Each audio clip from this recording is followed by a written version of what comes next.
चार शिष्यों ने 2 सप्ताह तक बिना कुछ बोले चुपचाप ध्यान करने का निश्चय किया। उन्होंने अपने इस अभ्यास के प्रतीक के रूप में एक मोमबत्ती जलाई, जो कि उन्हें हर वक्त यह याद दिलाती रहेगी कि उन्हें बिना कुछ बोले बस ध्यान करना है। इसके बाद उन शिष्यों ने ध्यान करना शुरू किया।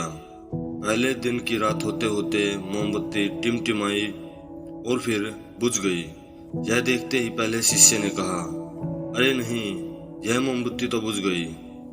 दूसरे शिष्य ने कहा, हमें बात नहीं करनी चाहिए, हमने कुछ भी ना बोलने की कसम खाई थी। तीसरे शिष्य ने कहा, तुम दोनों को बोलने की क्या जरूरत थी।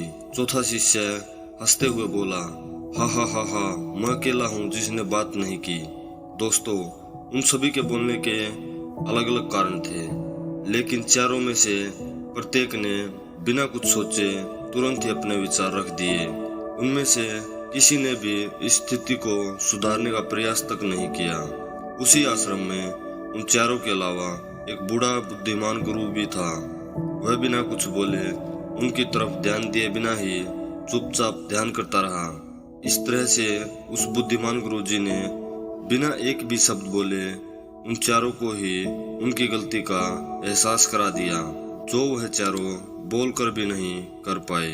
बिना सोचे समझे और जरूरत से अधिक बोलने पर हमें बुद्धिजीवी लोगों के सामने शर्मिंदा होना पड़ता है। एक समझदार व्यक्ति कभी भी बिना मांगे किसी को सलाह नहीं देता, क्योंकि वह जानता है कि बिना मांगे दी गई सलाह का कोई मतलब नहीं होता और ना ही सामने वाला उस सलाह को मानता है।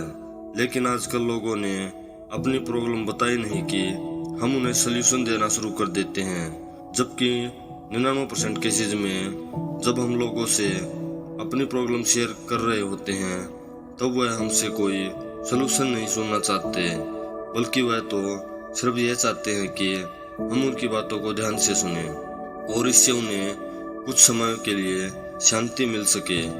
क्योंकि हम उन्हें जो भी सलूशन देंगे यह उन्हें भी पता होता है, हर इंसान को पता होता है कि क्या सही है और क्या गलत है।